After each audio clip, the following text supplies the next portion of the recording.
곡입니까?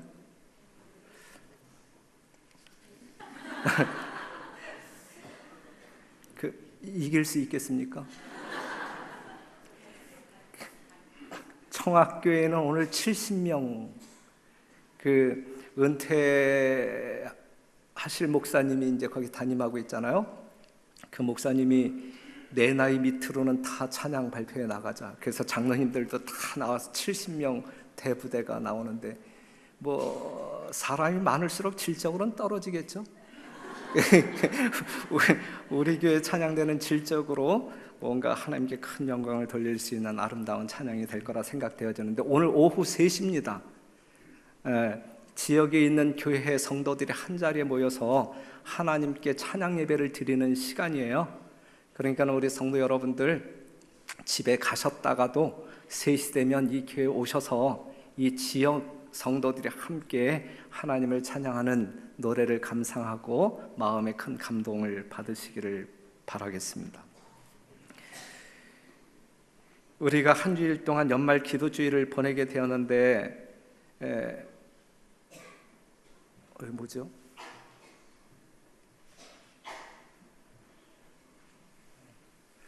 오늘 이 시간에 계획된 것은 재림을 기다리는 사람들이라고 하는 주제를 가지고 말씀을 좀 나누도록 하겠습니다.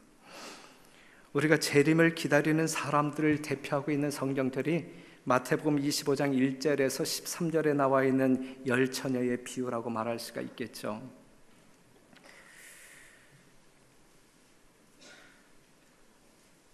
자, 먼저 여러분들이 한번 이 질문을 받아봤으면 좋겠어요. 지금 이 성전 안에 있는 여러분들은 재림을 믿는가? 예수님의 재림을 믿는가? 믿기 때문에 재림 성도이시죠? 그러면 재림을 믿는 사람들로서 정말 재림을 진실되게 간절한 마음으로 기다리는가? 그 다음에 재림을 준비하고 있는가? 감사해요. 그 다음에 그렇다고 하면 재림을 위해 무엇을 준비하는 가? 무엇을? 우리는 재림을 기다리는 성도들로서 간절한 마음으로 재림을 위하여 준비해야 할 백성들인데 무엇을 준비하느냐 이거예요. 무엇을?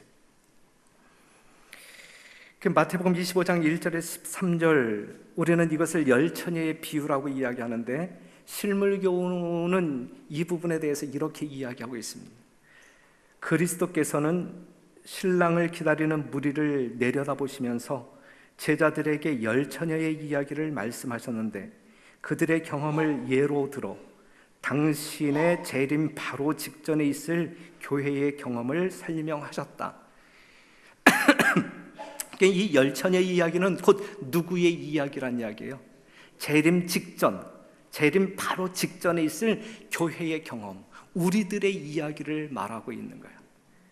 우리 별내교회의 이야기란 말이죠. 그런데 여기 보게 되면 슬기로운 처녀가 나오고 미련한 처녀가 나와요. 그럼 우리 중에 슬기가 있고 미련이가 있다는 이야기죠.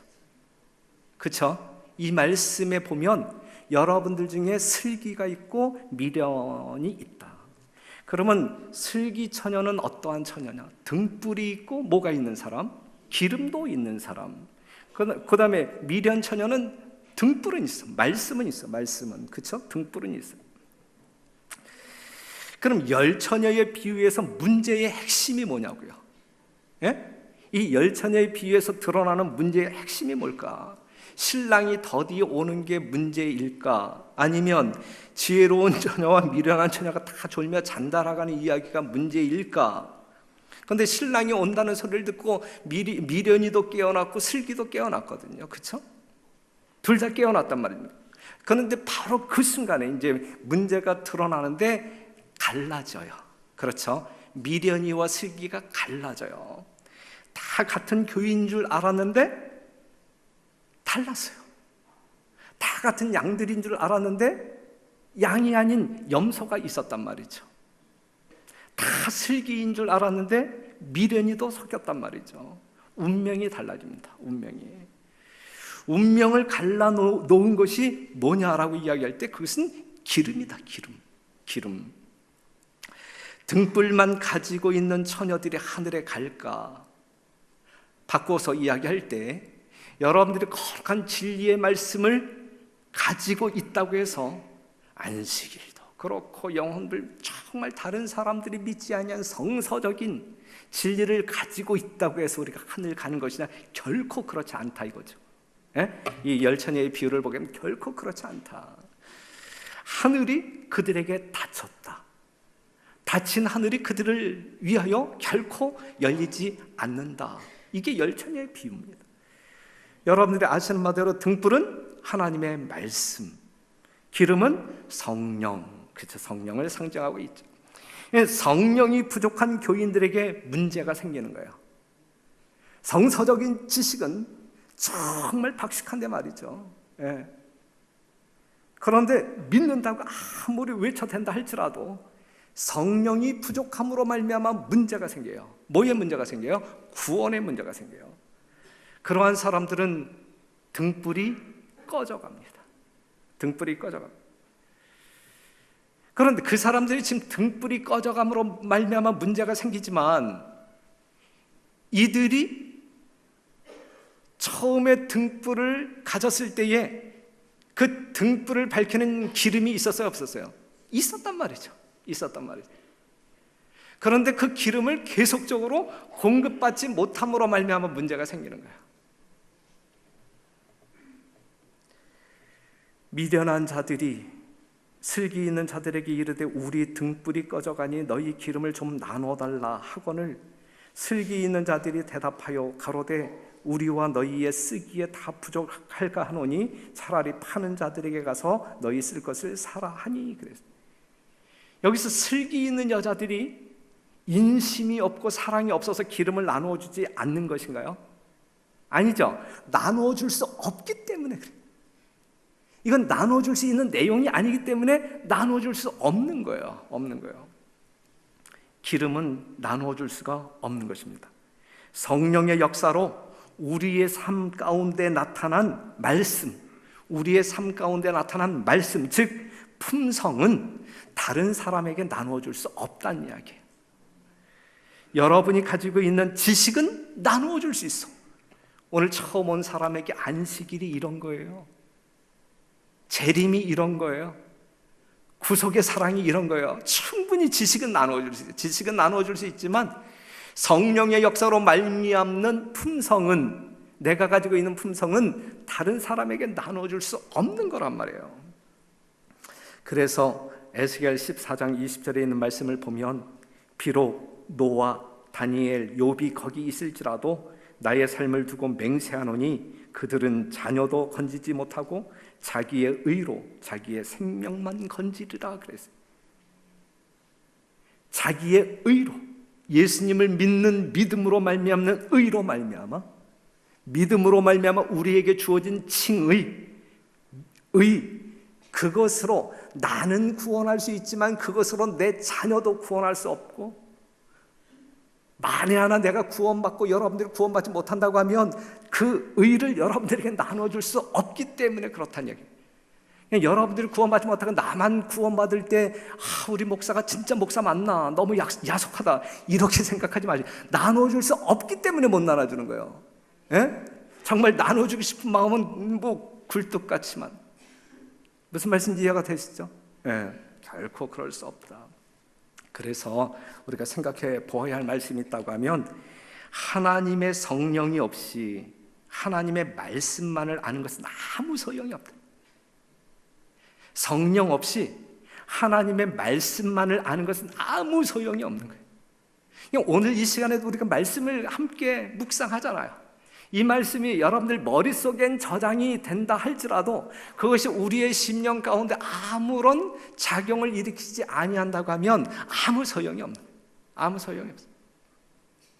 성령의 감화가 없는 진리의 이론만으로는 사람의 심령을 깨우치고 마음을 심화시킬 수 없다. 우리가 비록 성경의 말씀과 약속들에 정통하다 할지라도 하나님의 영이 진리를 깊이 깨닫게 하지 않을 것 같으면 우리의 품성은 변화되지 않을 것이다. 성령이 우리 마음을 밝혀주지 않을 것 같으면 사람들은 진리와 오류를 분별할 수 없게 될 것이며 저희는 사단의 교묘한 시험에 빠지게 될 것이다 그랬어요. 성도 여러분, 하나님의 거룩한 말씀은 살아있는 말씀, 여러분들의 죄된 자를 완전히 죽일 수 있는 능력의 말씀, 성령의 역사로 말미암아 그 말씀으로 여러분들의 자아가 죽고 말씀에 표현되어진 살아계신 예수 그리스도가 우리 심령 가운데 좌정하게 될 때 여러분들의 삶을 통하여 분명 말씀이 성육화되신 예수 그리스도가 보여지게 될 것이다 라고 하는 사실이죠. 오늘날 수많은 기독교인들이 이 세상에 살고 있지만 세상은 점점 어두워져 가고 있다. 이 세상을 덮고 있는 어두움이 왜 어두움이냐? 하나님께 대한 오해의 어두움이다. 사람들은 하나님의 품성에 대한 지식을 잃어버리고 있다. 하나님의 품성은 잘못 이해되고 그릇 해석되고 있다. 이러한 때에 하나님께서 주신 기별이 전해져야 한다. 하나님의 품성이 세상 가운데 드러나지 아니함으로 말미암아 세상이 어두워지고 있다. 영적으로 깊은 어둠 가운데 빠지고 있다. 그런데 그러한 어두운 세상을 향하여 기별이 전하여져야 한다. 그러니까 전하여져야 한다. 그렇다고 하면 이 어두운 세상을 밝힐 기별이 뭐냐 이거예요. 기별. 그 기별을 어떻게? 신랑의 오심을 기다리는 자들은, 여러분들은 백성들에게 너희 하나님을 보라고 외쳐야 한다. 안식일이 무엇인지 설명하려고 애쓰는 것이 아니라 너희 하나님을 보라. 이게 우리가 외쳐야 할 기별이란 말이에요. 무슨 말씀인지 이해가 되십니까? 네. 세상에 비칠 마지막 자비의 빛, 세상에 전파되어야 할 마지막 긍휼의 기별은 하나님의 사랑의 품성을 드러내는 것이다 그랬어요. 그냥 말로 설명하는 것이 아니라 우리의 삶을 통하여 드러나야 한다는 이야기예요. 그냥 계속적으로 여러분들에게 말씀을 드리지만 전도라고 하는 것은 보여주는 것이지 설명 설득이 아니란 말이에요. 더 나아가서 강요가 아니란 말이죠. 이 말씀 분명하잖아요. 그렇죠? 예. 우리의 심령 속에 살아있는 말씀이 우리의 삶 속에 나타나야 한단 말이에요. 이게 전도란 말이죠. 예.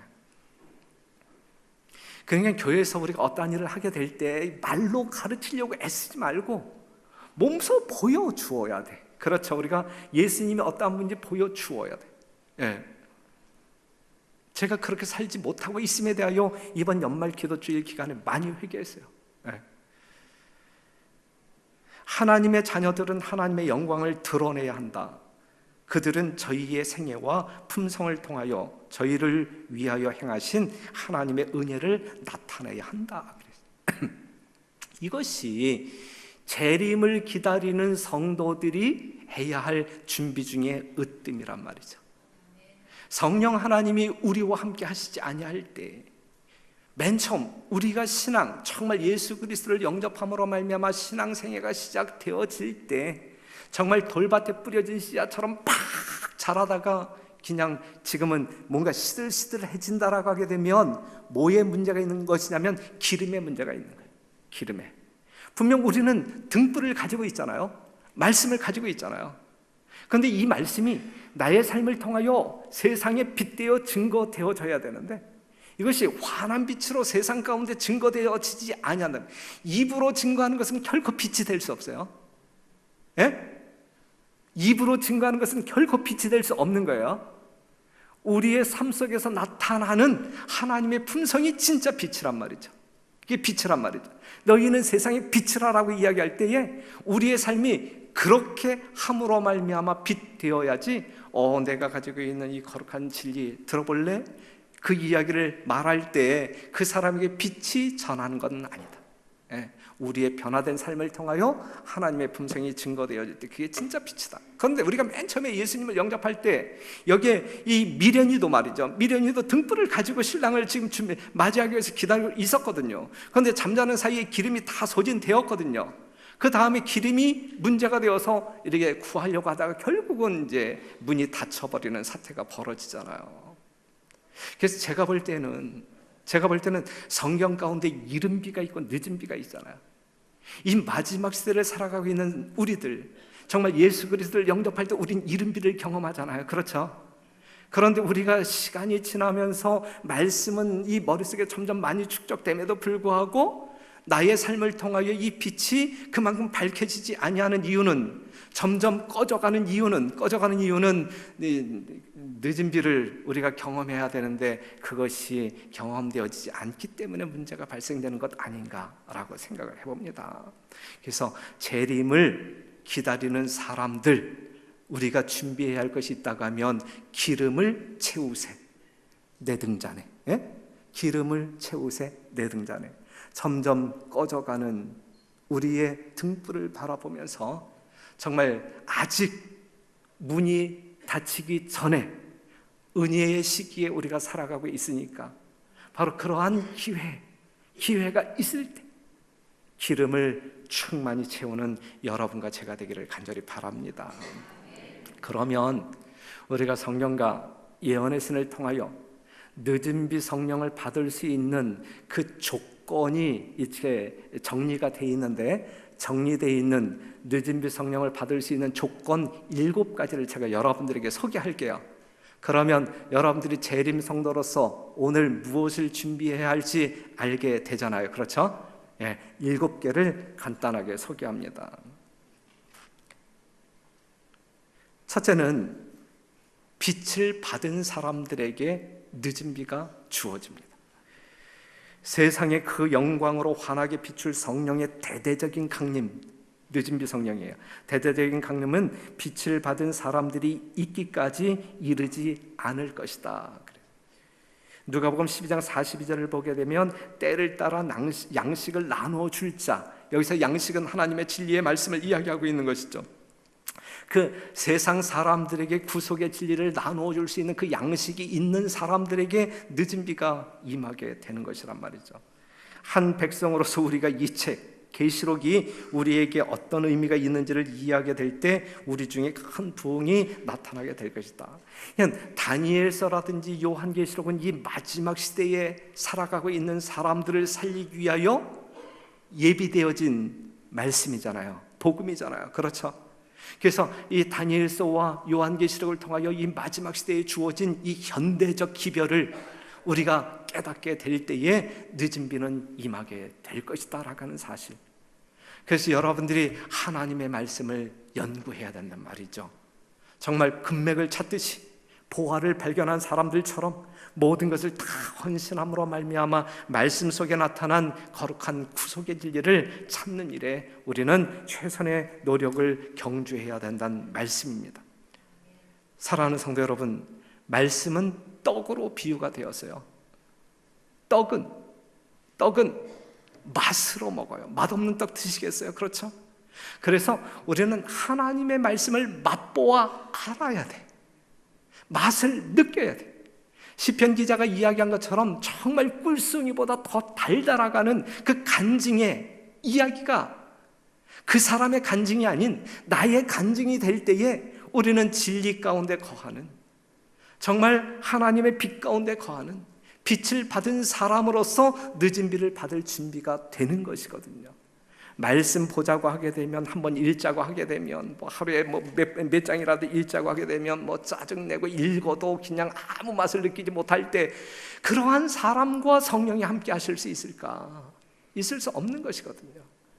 사랑하는 성도 여러분, 여호와의 선하심을 성령을 통하여 맛보아 아시는, 그래서 그 맛이 꿀맛보다 더 달달하가는 그러한 경험이 있을 때, 그러한 사람들은 늦은 비 성령을 경험할 수 있는 사람들이다 라고 말할 수가 있어요.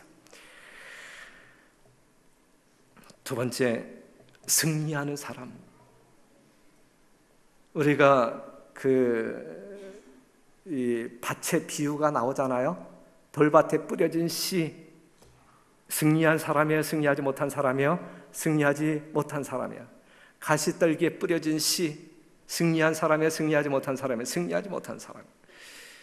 셋째 천사의 기별은 지금 큰 외침과 합세하고 있는 중이다. 그러므로 당신은 현재의 의무를 등한시하면서 당신 편에서는 아무런 노력도 하지 않으면서 미래의 어느 때 큰 축복을 받아서 놀라운 부흥이 일어나리라는 생각을 품지 않도록 하라. 그럴 일은 없으니까 오늘 당신은 당신의 그릇을 정결하게 함으로써 늦은비 성령의 선악비를 받을 준비를 갖추어야만 한다. 그것은 모든 불결함으로부터 정결케 된 영혼에게만 늦은비가 임하고 하나님의 축복이 충만하게 되기 때문이다. 우리가 주의 앞으로부터 나오는 유쾌하게 되는 때를 위하여 적합하게 되도록, 즉 성령의 침례를 위해 적합하게 되도록 그리스도께 우리의 영혼을 굴복시키는 것이 우리의 할 일이다 그랬어요. 그러니까 하나님께 자아를 전적으로 굴복시키는 것이 영적인 승리예요. 하나님께 나 자신을 굴복시키지 아니하는 것은 나의 승리야. 그건 완전 영적으로 패배자가 되는 거예요. 그렇죠? 내 자아를 하나님께 믿음으로 말미암아 전적으로 굴복시킬 때 이러한 사람을 성경에서는 승리자라고 말하는 것입니다. 하나님의 거룩한 진리의 말씀을 성령의 능력으로 말미암아 여러분들의 믿음으로 말미암아 지키기 위해서 포기하지 아니하고 정말 산 진리를 버리지 아니하고 그 진리 가운데 살기 위하여 정말 고난이 있을지라도 말씀을 포기할 수 없어 말씀을 정말 순교자적인 믿음을 가지고 지킬 때에 나 자신을 완전히 하나님께 굴복시킬 때에 영적인 승리자로서 늦은비 성령을 경험할 수 있을 것입니다. 오늘날 우리에게 늦은비가 내리지 않고 있는 것은 우리들 중 극히 소수의 사람들만이 생활의 승리를 경험하고 있으며 참된 경건의 부흥이 너무도 결핍되어 있기 때문이다 그랬어요. 그래서 교회가 힘을 원한다면 그들은 하나님께서 그들에게 주신 기별대로 살아야 한다 그랬어요.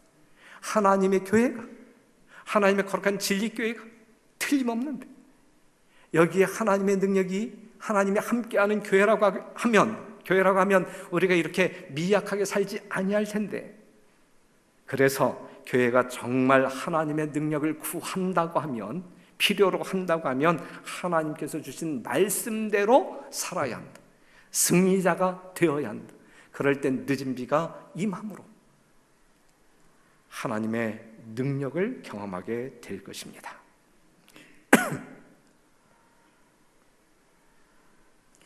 세 번째는 사랑하는 사람. 보세요. 교인들이 서로 의견 차이와 원한을 품고 있는 한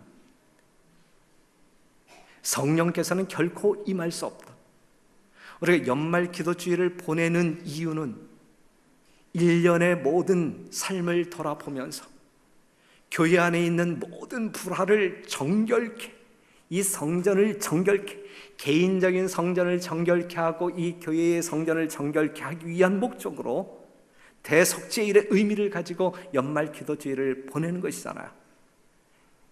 대속죄일이 끝나면 정결함이 있어야 되잖아요. 그렇죠? 정결하지 못한 사람들은 살아남을 수가 없는 거잖아요. 그렇죠? 그렇기 때문에 이 연말 기도주의를 우리가 보내면서 개인적으로, 교회적으로 정결한 모습을 갖추자. 이건 목적이 있잖아요. 맞아요? 틀려요? 그렇죠? 그렇기 때문에 여러분들은 정말 개인적으로 이번 주간을 통하여 정결함을 유지했을 것이라 믿어 의심치 않습니다. 지금 여러분들의 마음 가운데 정말 어떤 여기 있는 것처럼 원한을 품고 의견 차이로 인하여 악한 비방, 험담 이러한 마음을 품고 있는 사람이 한 사람도 없을 것이라고 이 담임 목사는 자신 있게 믿습니다. 이 정도만 한번 아멘 하셔야 뭐가 의기충천이 되는 거 아니겠어요? 네. 제가 여러분들을 믿어 주겠다는데 아멘이 안 나오면 안 되는 거 아니에요? 지난 수요일 날 이제 그 강석우 목사님이 이제 용서에 대해서 설교하고 우리가 용서에 대한 주제를 기획을 했었단 말이죠. 이제 짝기도 하는 시간에 한 집사님이 울어. 눈물을 펑펑 쏟으면서 울어요. 왜 울까? 저분이 뭐 때문에 울까? 무슨 어떤 그 눈물을 흘릴 만한 고뇌의 기도 제목이 있는가? 아니면 정말 어떤가 하나님의 사랑에 감동되어 흘리는 기쁨의 눈물인가? 그런데 딱 볼 때 이것은 기쁨의 눈물은 아닌 것 같아요. 뭔가 마음 가운데 고뇌가 있는 것 같아요. 그 다음 날 그분하고 통화가 되었어요. 그래서 집사님 어제 왜 울었어요? 그랬더니 좀 있다가 하는 말이, 목사님, 지금 내 마음 가운데 정말 용서가 안 되는 한 사람이 있다는 거예요. 용서가 안 되는 한 사람. 용서가 안 되는 그 한 사람 때문에 지금 울고 있는 거야. 그런데 그 용서가 안 되는 그 한 사람 때문에 울고 있다는 이야기는 용서하기 위하여 용서가 안 되는 자아와 지금 아직 격렬한 투쟁을 하고 있는 것이거든요. 그렇죠? 저는 그분이 그 문제를 풀었다 믿어 의심치 않아요.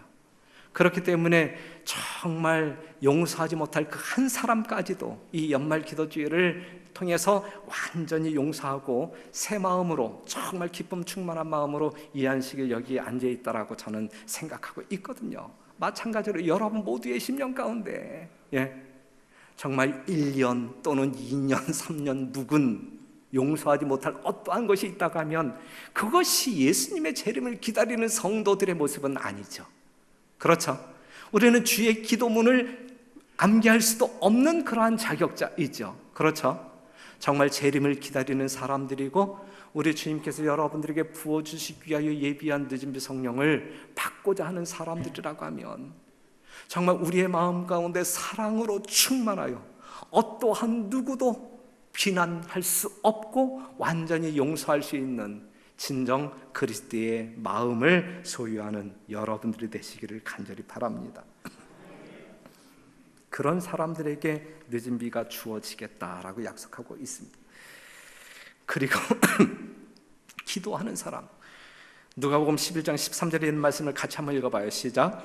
너희가 악할지라도 좋은 것을 자식에게 줄 줄 알거든 하물며 너희 천부께서 구하는 자에게 성령을 주시지 않게. 사랑하는 여러분, 구하는 자에게 주어지는 거예요. 늦은비 성령은 구하는 자에게, 성령 달라고 구하는 사람에게 성령이 임하는 거예요. 그렇기 때문에 여러분들이 성경을 읽든지 어떠한 선교적인 사역을 하든지 그것이 아무리 선할지라도 하나님께 영광이 되는 일일지라도 우선적으로 성령을 구하는 기도가 선행되어져야 되는 거예요. 성령을 구하는 기도가 선행되어지지 않냐고 여러분들이 성경 66권 1년에 수십 번 읽어봐요. 아무 소용없어요.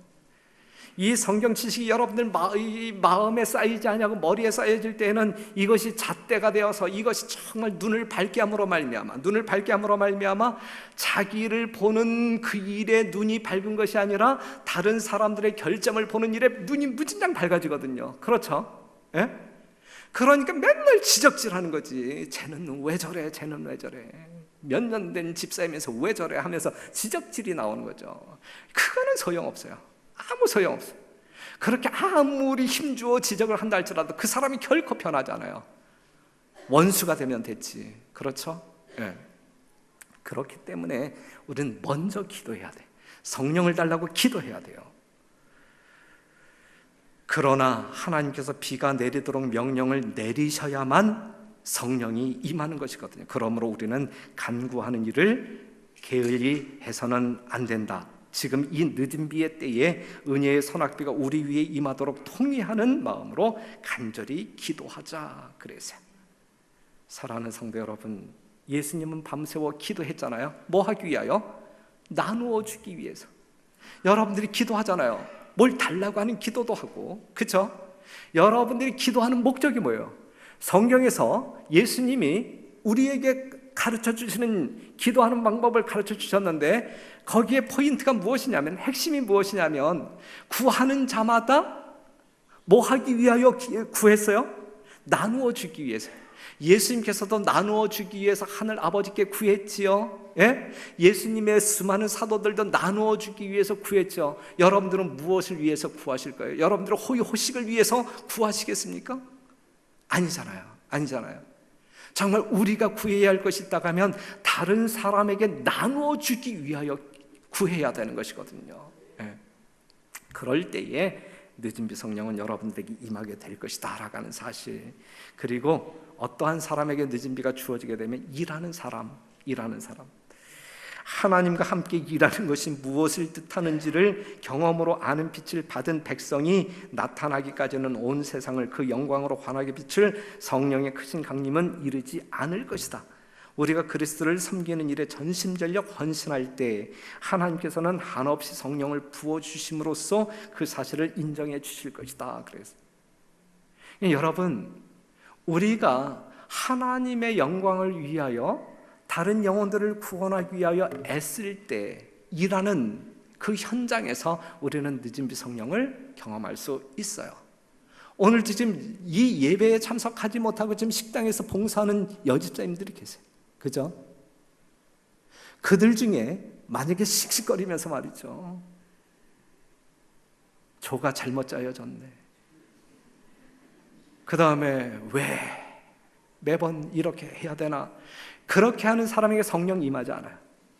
하지만 정말 죽게 하듯 정말 사랑을 듬뿍 담아서 조금이라도 많은 성도들에게 맛있는 식사를 제공하기 위하여 자기 자신을 헌신할 때 바로 그 현장에 늦은 비가 임할 수 있고, 설거지할 때도 마찬가지, 주차 관리할 때도 마찬가지, 모든 일을 할 때, 우리가 하나님의 일을 하게 될 때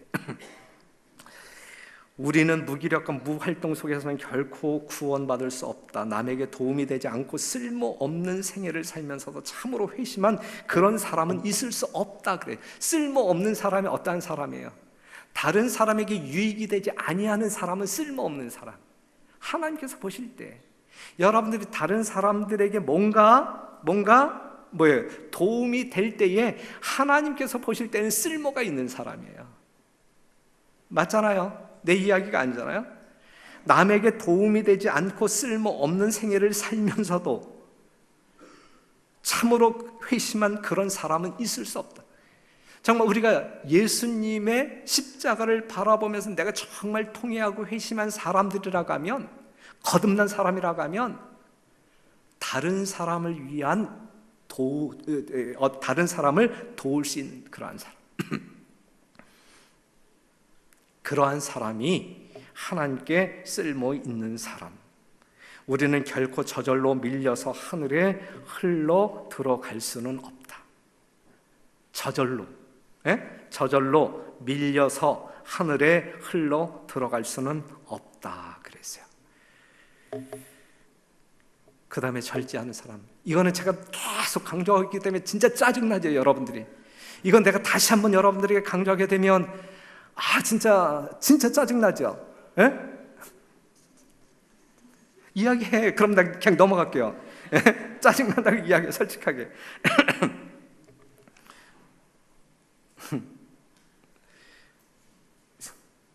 요거 한 말씀만.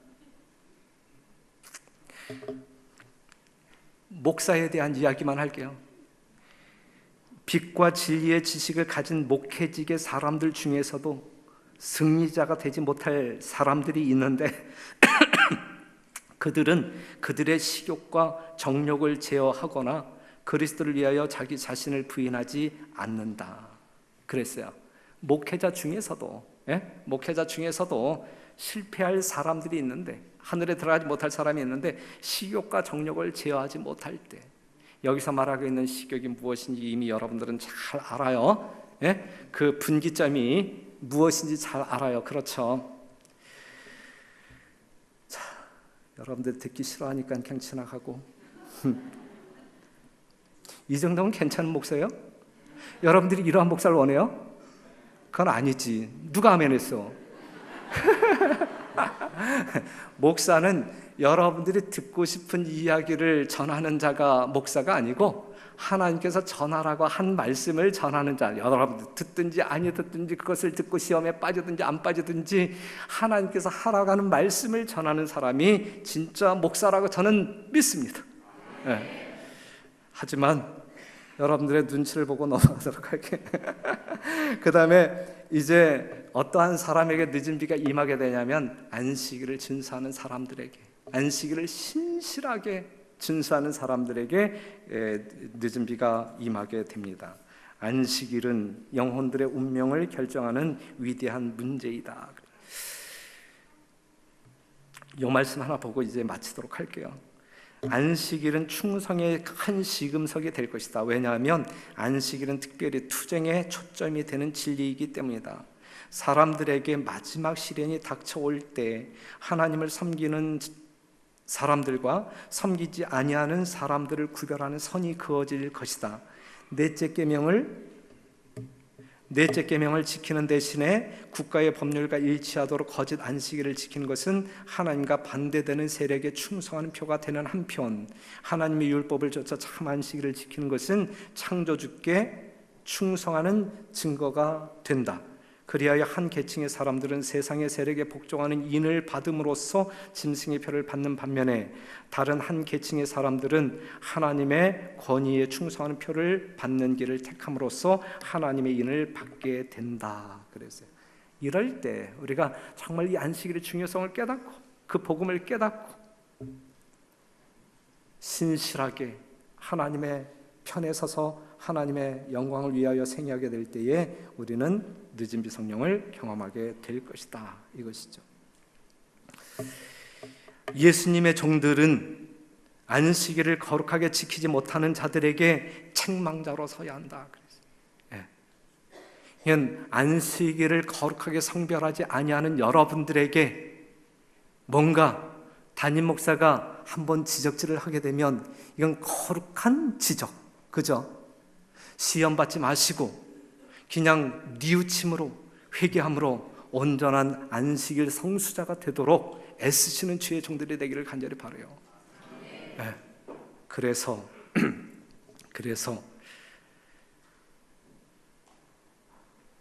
그 야고보서 5장 7절 보게 되면 그러므로 형제들아 주의 강림하시기까지 길이 참으라. 보라 농부가 땅에서 나는 귀한 열매를 바라고 길이 참아 이른 비와 늦은 비를 기다리나니. 그랬어요. 재림 성도는 뭐 하는 사람들? 기다리는 사람들. 성도의 인내는 끝까지 견딘다. 끝까지. 그들이 하늘에 갈 수 있도록. 우리가 살펴본 대로 미련이는 말씀을 연구합니다. 기억절도 외우고 성경도 통독하고 성경적 지식을 자랑하기도 하고 하지만 그 지식이 그를 구원하지는 못한다. 슬기는 말씀을 갈망하며 성령을 구합니다.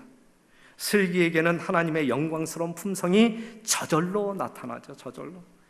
그런 사람은 움직이는 것 자체가 살아있는 예수, 움직이는 것 자체가 전도가 되는 거예요. 전도가.